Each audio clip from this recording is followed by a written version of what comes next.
ઉનાળાનો છેલ્લો મહિનો ચાલી રહ્યો છે એટલે કે હવે પછી જે ચોમાસાની ઋતુ આવવાની છે તૈયારી કરી રહી છે. હવે ચોમાસાની ઋતુમાં શું હોય છે બધાને ખબર હોય છે કે ભાઈ ચોમાસાની ઋતુમાં શું છે બદલાવ, વાતાવરણમાં બદલાવ થતો હોય છે. ક્યારેક વાતાવરણ ભીનું થઈ જાય, ક્યારેક ગરમ થઈ જાય, ક્યારેક ઠંડી રાતો ને ઠંડા પવનો, બધા વાતાવરણ બદલાવ થતા એટલે રોગો કહેવાય છે કે રોગોની સિઝન કહેવાય છે. એટલે આ જે 3-4 મહિનામાં શું છે ઘણી તકલીફોનો સામનો કરવો પડતો હોય છે આપણે બધાને. કેટલી વખત તો આપણા ઘરમાં કેટલા બીમાર પડતા હોય છે, નજીકમાં લોકલ ટ્રીટમેન્ટ કરાવવી પડતી હોય છે, એનાથી ઘણી વખત સારું નથી થતું તો આપણે બહારની આગળની ટ્રીટમેન્ટ કરાવી, સિટીની કોઈ મોટા ક્લિનિકની, મોટા હોસ્પિટલની સારવાર કરાવવી પડતી હોય છે.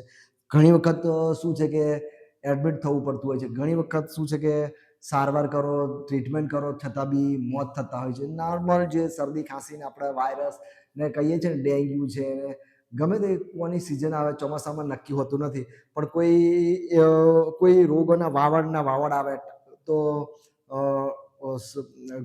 ઘણી હેરાનગીરી થાય છે. હવે આ બધા જાણતા હોય છે, આપણને બધાને અનુભવ છે, દર વર્ષે આપણે ભોગવીએ છીએ, છતાં આપણે માનવા તૈયાર નથી. આપણને એમ થાય કે અત્યાર સુધી મને કંઈ થતું નથી, મને કંઈ થાય નહીં, અમારા ઘરવાળાને કંઈ થાય નહીં. એક આપણી આ એક એવું જડ મગજમાં એવું જડ વિચારો આપણામાં આવેલા આવે છે. જ્યારે આપણે બિલકુલ પથારી બસો ને ત્યારે જ આપણને ખબર પડે કે આપણે આ શું થવા આવ્યું, શું થઈ રહ્યું છે, શું થઈ રહ્યું છે. થોડું ઘણું સારું થઈ જાય અને થોડા અડધા પડતા થઈ જાય એટલે બસ બધી વાતો ભૂલી જઈએ અને આગળની જે હેરાનગતિ ચલો ગયા કામ છે અને પાછળ શું થવાનું છે એને બી ચિંતા કરતા નથી. એટલે કે કહેવાનો મારો મતલબ એટલો છે કે દર વર્ષે ચોમાસામાં પણ બીમારીઓ આવતી જ હોય છે. તો આપણને એવું લાગતું હોય કે નહીં, આપણે બી જો આ ચોમાસાની બીમારીથી રોકી શકીએ છીએ આપણે. થોડી જાણકારી એટલે કે ઘણી વખત તો તમને ઘરમાં એટલી ખબર હોવી જોઈએ કે રોગ પ્રતિકારક શક્તિ જો આપણા ઘરમાં જેટલા મેમ્બર હોય બધાની વધારી દઈએ તો આપણા ઘરમાં એટલીસ્ટ આપણે બધાનું તો ના કહી શકીએ પણ એટલીસ્ટ આપણા ઘરમાં થોડી જો જાણકારી રાખીએ તો આપણા ઘરમાં જેટલા અમુક મેમ્બર હોય, અમુક નાના બાળકો હોય, અમુક વડીલો હોય અને એમાં શું તમે રોગ પ્રતિકારક શક્તિ વધારી દો તો શું છે કે આવનાર જે આ રોગોની સિઝનમાં કદાચ એ રોગો એમના શરીરમાં હુમલા બી કરશે, રોગોના જંતુઓ, છતાં બી આપણા જે લોકો હું જે કહીશ એ પ્રમાણે જો તમે કરશો તો તમારા શરીરમાં અમુક એવો રોગ પ્રતિકારક શક્તિ આવી જશે કે જેથી એ રોગના હુમલા તમારા શરીરમાં આવશે. વાયરસ કે બેક્ટેરિયા જ્યારે હુમલા કરશે ત્યારે તમારું શરીર એની સામે આરામથી લડી શકશે અને તમે બીમાર બી ના પડો. બીમાર પડો તો કદાચ જલ્દી સારા થઈ જાઓ, લોકલ 1-2 દિવસની ટ્રીટમેન્ટથી સારા થાય. ઘણી વખત એવું થાય છે કે બીમાર પડતા જ નથી. આવા અમારા શું પ્રેક્ટિકલ અનુભવ બી થયા છે, અમારા ક્લિનિકમાં બી એક્સપિરિયન્સ થયા છે, ઘરમાં બી ફેમિલીમાં બી આવું દેખીએ છીએ અમે કે શું કરવું જોઈએ એમ. તો એ જ અમારો પર્સનલ એક્સપિરિયન્સ, મારા ઘરનો પર્સનલ એક્સપિરિયન્સ, મારા ક્લિનિકનો એક્સપિરિયન્સ એ તમને હું આજે શેર કરું છું કે જેથી તમે કઈ રીતે તમારી બધાની રોગ પ્રતિકારક શક્તિ વધારી દો અને જે ચોમાસામાં બીમાર પડવાની શક્યતા બિલકુલ નહિવત કરી દો. પડો તો જલ્દી સારા થઈ જાઓ. તો એના માટે તમને શું છે, એક તો એ ખબર હોવી જોઈએ કે આપણે શું એવું લઈએ કે જેથી આપણા શરીરમાં રોગ પ્રતિકારક શક્તિ વધી જાય. તો કે વિટામિન સી એટલે એક એવું પોષક તત્વ છે કે જે તમે લો સારી એવી માત્રામાં 3-4 મહિના રેગ્યુલર લો તો તમારા શરીરમાં સારી એવી રોગ પ્રતિકારક શક્તિ આવી જતી હોય છે. જેમ કે વિટામિન સી, બધાને એવું થાય વિટામિન સી એટલે શું? વિટામિન સી એક એવું પોષક તત્વ છે કે જે તમે મોટે ભાગે તમને ખાટા ફળોમાં સારી એવી માત્રામાં મળે. ખાટા ફળો એટલે કુદરતે આપણને ઘણા એવા ફળો આપેલા જ છે, જેવા કે શું છે કે લીંબુ છે, મોસંબી છે, નારંગી છે, દ્રાક્ષ છે, પછી તમે કદાચ આમળા છે, સફરજન છે, જામફળ છે, કાચી કેરી છે, જાંબુ બી સિઝન આવે છે. જાંબુ એટલે આ બધા ફળો કોઈ આપણે લેવાની જરૂર નથી. તમને જે ફાવતા હોય, તમને જે પોસાય. હવે ઘણા લોકોને શું કદાચ આમળામાં બી સારું એવું વિટામિન સી છે, પણ શું છે નાના બાળકો આમળા નહીં ખાઈ શકે. તમે આમળા છોકરાના નાના બાળકોને આપો, આ શું રેગ્યુલર ખાવું પડે. 3-4 મહિના તમારે આખું જેવું ચોમાસું ચાલુ થવાની તૈયારી હોય ત્યારથી ચાલુ કરી દેવું જોઈએ અને છેક 4-5 મહિના તમે રેગ્યુલર ખાઓ તો તમારામાં પરિવર્તન દેખાય. બાકી તમે અઠવાડિયું ખાઓ, 10 દાડા પછી રજા રાખો, 2 દિવસ ખાધું, અઠવાડિયું ગેપ, તો એમાં તમને કોઈ એટલો બધો ફાયદો ના દેખાય. એટલે રેગ્યુલર ખાઓ અને જે તમે રેગ્યુલર વિટામિન સી મળવું જ જોઈએ એમ. એટલે કદાચ એવું નથી કે ભાઈ આજે આ ફળ ખાધું તો આ જ ફળ ખાવું, એવું કંઈ જરૂર નથી. પણ થોડા ગમે તે વિટામિન સી વાળા ફળ તમે લઈ શકો છો. હવે કદાચ એ નહીં લઈ શકો. હવે અમારા ઘરમાં તો મેં નાના બાળકો માટે સારું એવું ફળ ગણ્યું હોય તો હું તો મારા બાળકોને શું છે, નારંગી છે, મોસંબી ખવડાવું, કેમ કે બાળકો આરામથી ખાઈ લે છે. અને આપણને લાગે બી એ બાળકોને થોડી નારંગી મોસંબી મીઠી બી લાગે, એટલે કદાચ દ્રાક્ષ બી કોઈ દિવસ ખવડાવી શકું છું. તો આ ત્રણમાંથી ગમે તે તમે નાનકો તમારા ઘરમાં નાના બાળકો હોય, 3-4 વર્ષથી નાના હોય, 2-2.5 વર્ષના હોય, 7-8, તો રેગ્યુલર 4-5 મહિના ચાલુ રાખો. તો શું છે કે જે મળે તે તમને, એવું કશું નથી કે આ જ ફળ, એવું નહીં. પણ મોસંબી, નારંગી, દ્રાક્ષ આવી જે ખટ્ટા મીઠા ફળો છે ને, એ તમે તમારું બાળક તમે આપશો તો રેગ્યુલર ખાઈ શકે છે. કદાચ આમળા, જાંબુ, જામફળ એવું કદાચ એમને ગમે ના ગમે, એમ તો કાચી કેરીમાં પણ સારું એવું વિટામિન છે, સી છે. કાચી કેરી કદાચ તમે ખાઈ ના શકે બાળકો, એમને ખટ્ટાશ વાળી હોય. પાકી કેરી કરતાં કાચી કેરીમાં સારું વિટામિન સી મળે, તો એ કદાચ ખાઈ ના શકે. લીંબુ શરબત કદાચ પી ના. એટલે આ જો બાળકો માટે સારી એવી રોગ પ્રતિકારક શક્તિ લાવી હોય અને આરામથી જો તમે 3-4 મહિના ખવડાવી દો બાળકોને, તો શું છે કે એ ચોમાસાની સિઝનમાં કે ગમે તે રોગચાળાની વાવડમાં બી તમારું બાળક બીમાર પડશે નહીં. અને કદાચ પડશે તો જલ્દી સારું થઈ જાય. પછી અમુક વૃદ્ધ લોકો હોય આપણા ઘરમાં, અમુક બા બાપુજી હોય, થોડી ઉંમરના હોય, તો તમે કદાચ તમારી પરિસ્થિતિ પ્રમાણે એમને ગમે તે આપી શકો. આમળા બી કદાચ ખાઈ શકે, સફરજન ખાઈ શકે, જામફળ જે ખાઈ શકે. એટલે ગમે તે એવા એટલું ખબર હોવી જોઈએ કે વિટામિન સી મળતું હોવું જોઈએ જે ફળોમાં. મીઠા ફળોમાં કદાચ એટલી શક્યતા નથી. તો આવા થોડા ખટ્ટા અને કચરા જે ખટ્ટા મીઠા લાગે એ ફળોમાં વિટામિન સી સારું હોય. તો જે તમે પોસાય, જે તમે લઈ શકો. આમળા તો સસ્તા છે, કદાચ સફરજન કદાચ મોંઘું પડે એવું લાગે, બાકી તો આમળા તો તમે રોજ ખવડાવી શકો છો. જામફળ બી ઘણી વખત તો ઘણા લોકોના ઘરે લાગતા હોય છે, એટલે જામફળ બી મળી શકે. તો એના સિવાય બીજા બી ખટ્ટા મીઠા ફળો હોઈ શકે છે, તો તમે એ બી તમારા વૃદ્ધ જે માતા પિતાજી હોય એમને આપી શકો છો. કન્ટિન્યુ રાખો 3-4 મહિના, તો એમનામાં પણ રોગ પ્રતિકારક શક્તિ આવી શકે છે. હવે આપણી જેટલી મિડલ એજના જે માણસો છે એ બી ગમે તે ફળ ચાલુ રાખો તો તમને જે ગમે. તો કહેવાનો મતલબ મારો એટલો છે કે તમે એક વિટામિન સી વાળું કોઈ બી ફળ, અથવા એક દિવસ આ ગમે તે જેમાંથી વિટામિન સી મળતું હોય, કશું જ ના મળે તો છેલ્લે લીંબુ શરબત બી મળી શકે. તો લીંબુ શરબત તમે ચાલુ રાખો તો બી, લીંબુ બી તમારા જમવામાં એડ કરો તો એ રીતે વિટામિન સી તમને સારી એવી માત્રામાં મળી જાય. તમે 3-4 મહિના રેગ્યુલર ચાલુ રાખશો તો તમારામાં સારી એવી રોગ પ્રતિકારક શક્તિ આવી જશે. તો આ રીતે એક નજીવી જાણકારી કે ફક્ત એક ખટ્ટા મીઠા ફળ તો રેગ્યુલર 4-5 મહિના ખાવાથી બી તમે કોઈ બી રોગ સામે, જે આવનાર જે ચોમાસાની બીમારીમાં આવનાર એવો રોગ હોય, કોઈ એવો રોગનો વાવડ હોય, એ તો હવે ખબર નથી પડતી કયા રોગનું વાવડ આવે. કોઈ બી ડેન્ગ્યુ હોય કે ચિકનગુનિયા હોય કે કોઈ બી હોય, મેલેરિયા હોય, તો આ બધા કોઈ બી રોગના, ઘણી વખત શરદી ખાંસીના સામાન્ય તાવ હોય, એ બધા રોગો સામે તમને સારું એવું રક્ષણ મળી શકે છે. અને તમે બીમાર પડતા નથી, પડો તો જલ્દી સારા થઈ શકો છો. તો પરિસ્થિતિ સારી હોય તો તમે કોઈ પણ સારું એવું ફળ લઈ શકો છો. અને થોડી એવું લાગે કે મેમ્બર વધારે છે આપણા ઘરમાં, આપણને એવું લાગે કે ઘણી વખત શું છે કે બધાને અત્યારે એટલી બધી પરિસ્થિતિ સારી હોતી નથી કે બધાને આપણે ફળો ખવડાવી શકીએ. કદાચ જો નાના બાળકોને તો આ કોઈ બી એક ફળ સારું એવું ખવડાવવું જ જોઈએ. કારણ કે નાનો બાળક જ્યારે બીમાર પડશે અને હેરાન થશો તો તમે વધારે ખર્ચા મુકાશો. તો આ થોડા નજીવા ખર્ચમાં તમારા નાના બાળકને તો ખવડાવવું જ જોઈએ કોઈ વિટામિન સી વાળું ફળ 3-4 મહિના. પણ એવું લાગે કે હવે આપણા પહોંચી વળાય એવું નથી, આપણાથી હવે ઘરમાં અમુક મેમ્બર વધી ગયા હોય તો બધી જગ્યાએ કે ફળો આપણને પરિસ્થિતિ પ્રમાણે, પૈસા ટકા હોય તો વાંધો નથી, પણ કોઈકને એવું લાગે કે નહીં મારાથી આ 2 જણને કદાચ નહીં ખવડાવી શકે ફળ, તો તમે એવું કરો. એમના માટે તમે એક કુદરતે આપણને એક એવું ઝાડ બી આપ્યું છે કે આપણે એને તુલસી કહીએ છીએ. તુલસીમાં પાનમાં સારી એવા અમુક એવા તત્વો છે જ કે જે લેવાથી તમને સારી એવી માત્રામાં વિટામિન સી મળી જાય. તો તમે રેગ્યુલર, આપણે શું કામ તુલસી ને માતા તરીકે પૂજીએ છીએ, એ બી આપણને આપણા વડીલો કહી ગયા છે, તો એનું બી કંઈ કારણ હશે. તો તુલસીમાં બી અમુક રોગ પ્રતિકારક શક્તિ લાવવાની શક્તિ છે જ. તો તમે તુલસીમાંથી બી દવા બનતી હોય છે. તો હવે આપણે ઇગ્નોર કરીએ છીએ, ઘણી વખત આપણે શું ઇગ્નોર જ કરીએ છીએ. તો હું તો કહું કે તમે જો સવારમાં થોડું જે ઉકાળો બનાવો તુલસીના પાનનો, તુલસીના પાન તો આપણે કદાચ મળી જ શકે છે, તો થોડા તુલસીના પાન લો, પછી અંદર તમે કદાચ આદુ હળદર નાખી શકો છો, જે આપણા રસોડામાં જે અમુક છે, આદુ હળદર છે, કદાચ અજમો એડ કરી શકો છો ચોમાસામાં. કદાચ ઉનાળાની ભર ગરમીમાં શું છે કે આ અમુક રસોડાના અમુક તત્વો તમને ગરમ પડી શકે છે. પણ ચોમાસામાં તો વાંધો નથી આવતો. ચોમાસામાં તો અમે વાતાવરણ બી ઠંડુ હોય છે, તો કંઈ ગરમનો વાંધો ના આવે. તો ચોમાસામાં તો તમે છૂટથી પી શકો છો. શું કઈ રીતે? તો કે સવારમાં ભૂખ્યા પેટે તમે કદાચ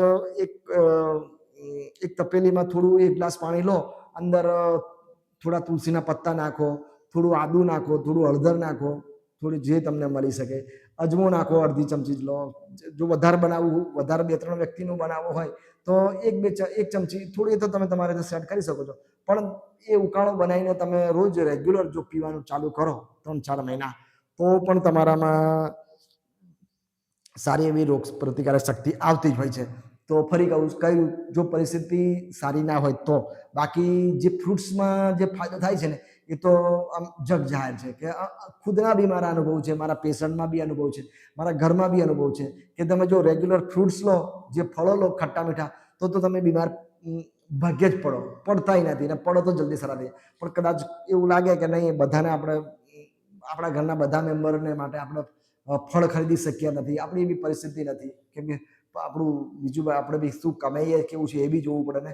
તો કદાચ એવું લાગે કે અમુક મેમ્બરોને છોડ દેવા હોય, કદાચ નાના બાળકોને તો ફ્રૂટ્સ ખવડાવો, પણ અમુક એવું લાગે આપણા જેવા આપણે ચાલી શકે એવું હોય, તો આપણે તમે શું કરો કે તુલસીના પત્તા તો સસ્તા જ હોય છે, તો આપણા ઘર આગળ જ હોય.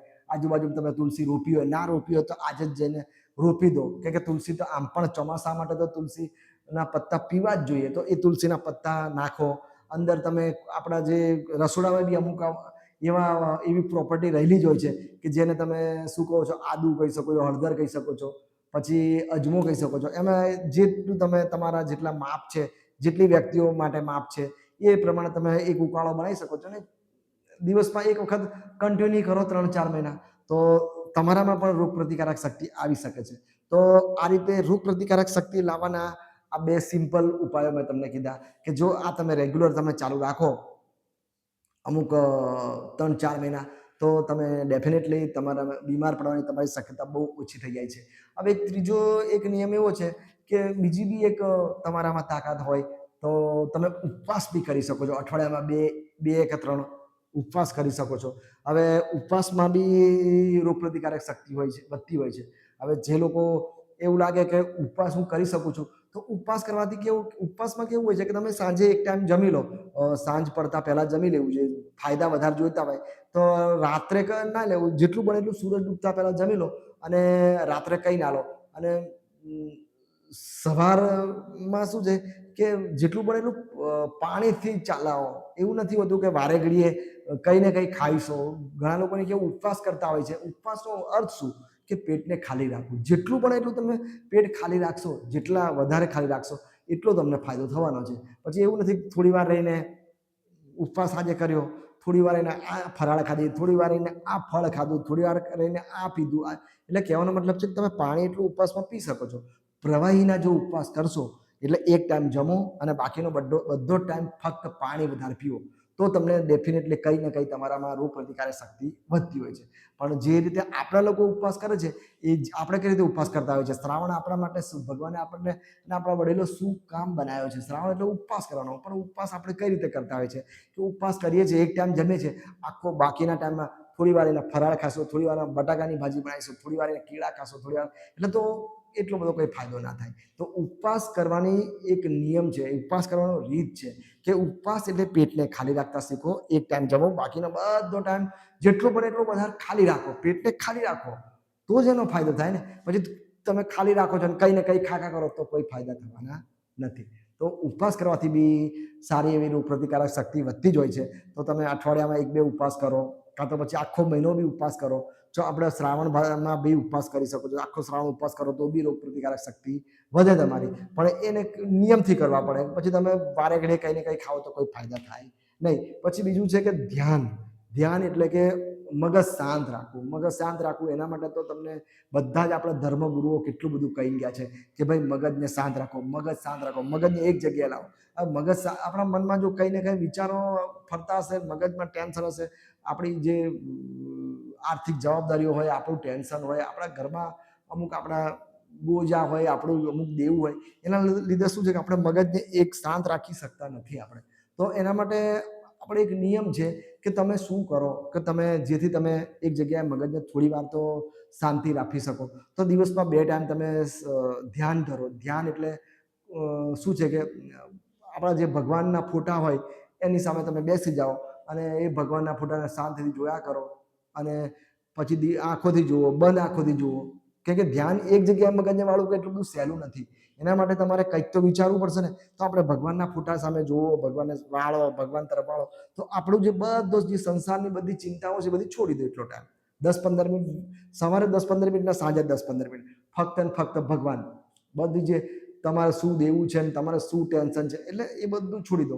એટલે આવું સર્ચ બી થયેલું છે કે તમે મગજ જો એક થોડું શાંત અને થોડું ધીરજ રાખતા શીખી જશો અને મગજને એક જગ્યાએ વાળશો તો તમારા મનમાં અમુક, તમારા શરીરમાં અમુક એવા હોર્મોન્સ ઉત્પન્ન થાય છે કે જે તમને ઓટોમેટિક તમારા શરીરમાં કોઈ રોગ આવવા નથી દેતા અને રોગો સામે લડવાની શક્તિ તમને આવી જાય છે. આ રીતે ધ્યાન ધરવાથી તો તમને જો તમે 10 મિનિટ સાંજે, 10-15 મિનિટ સાંજે, 10-15 મિનિટ સાંજે ધ્યાન ધરો તો તમારામાં એટલી બધી શક્તિ આવી જાય છે શરીરમાં, અંદરની શક્તિ કહીએ કે ઉપવાસ કરવાથી બી અંદરની શક્તિ એવી આવી જાય છે કે તમે મોટા રોગો, કેન્સર છે કે મોટા મોટી ગાંઠો છે એમાં પણ તમે લડી શકો છો.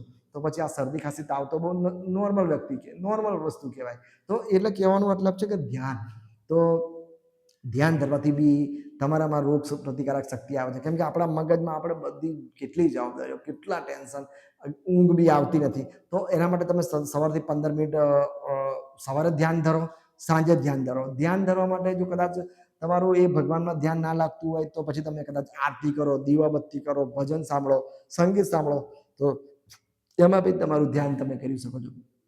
ભગવાન બુદ્ધે તો એટલું કીધું છે કે તમને કોઈ જગ્યાએ ધ્યાન ના લાગતું હોય તો તમે પોતાનામાં ધ્યાન ધરો. પોતાનામાં ધ્યાન ધરો એટલે શું કે આમ શાંતિથી બેસી જવાનું અને આ આપણે આ શ્વાસ લઈએ છીએ અને આ છોડીએ છીએ. બસ કોઈ વધારે જોરથી લેવાની જરૂર નથી કે ફાસ્ટ લેવાની જરૂર નથી. કશું જ ના કરો. એક જગ્યાએ શાંતિથી બેસી જાઓ, શાંત વાતાવરણમાં બેસી જવાનું અને આ શ્વાસ લેવાય છે અને શ્વાસ છૂટે છે, શ્વાસ લેવાય છે અને એ પોતાનામાં જ ધ્યાન ધરો. તો આ રીતે મગજને એક જગ્યાએ તમે 10-15 મિનિટ સવારે અને 10-15 મિનિટ સાંજે જો વાળશો તો તમારામાં પણ ઘણી શક્તિ આવવાની છે. તો આવી રીતે 3-4 પોઈન્ટ મેં તમને કીધા. એક ધ્યાન, એક ઉપવાસ, પછી એક તુલસીનો ઉકાળો બનાવીને પીવો, કાં તો ખાટા મીઠા ફળ ખાઓ. તમારામાં જે તમને તાકાત હોય, જે તમે સારી રીતે કરી શકો એ કરી શકો છો અને તમારામાં રોગ પ્રતિકારક શક્તિ આવી શકે છે અને તમે ચોમાસામાં સારા એવા અમુક રોગો સામે તમે લડી શકો છો. રોગોના ચોમાસામાં જે અમુક વાતાવરણ છે એ બગડવાનું છે જ, કંઈ એવું છે નહીં કે નહીં બગડે એમ. અને ચોમાસામાં જે અમુક વાતાવરણમાં અમુક વાયરસ અને બેક્ટેરિયાના અમુક સંખ્યા વધવાની છે અને એ આપણને હેરાન કરવાની જ છે. એટલે કે આ વખતનું ચોમાસું સારું જશે એવું મનમાંથી કાઢી નાખજો. અને એ ચોમાસામાં જે વાતાવરણમાં આપણે ફક્ત આપણે અંદરથી સ્ટ્રોંગ થાવ, આપણી અંદરની રોગ પ્રતિકારક શક્તિ વધારો, તો જેથી એ જ્યારે રોગનું વાવડ આવશે, કોઈ બી રોગનું વાવડ આવશે, કયા રોગનું આવશે એ તો એ સમય બતાવતું હોય છે, પણ જે રોગનું વાવડ આવે એ રોગ સામે આપણે આરામથી લડી શકીએ અને આપણે હેરાનગતિ ઓછી, આપણને ઓછી થાય, આપણા પરિવારને ઓછી થાય અને આપણે શાંતિથી એ જે ખરાબ સમયગાળો આપણે કાઢી શકીએ છીએ. તો જે મને ખબર હતી એ મેં તમને કીધું, કઈ રીતે તમે ચોમાસામાં સારા રહી શકો છો. વિડીયો ગમ્યો તો લાઈક કોમેન્ટ જરૂર કરજો. કઈથી જુઓ છો એ બી કહેજો. આ રીતના તમને વિડીયો ગમતા હોય તો પણ અવશ્ય કોમેન્ટ કરજો, તો મને પણ બીજા વિડીયો બનાવવાનો ઉત્સાહ આવે.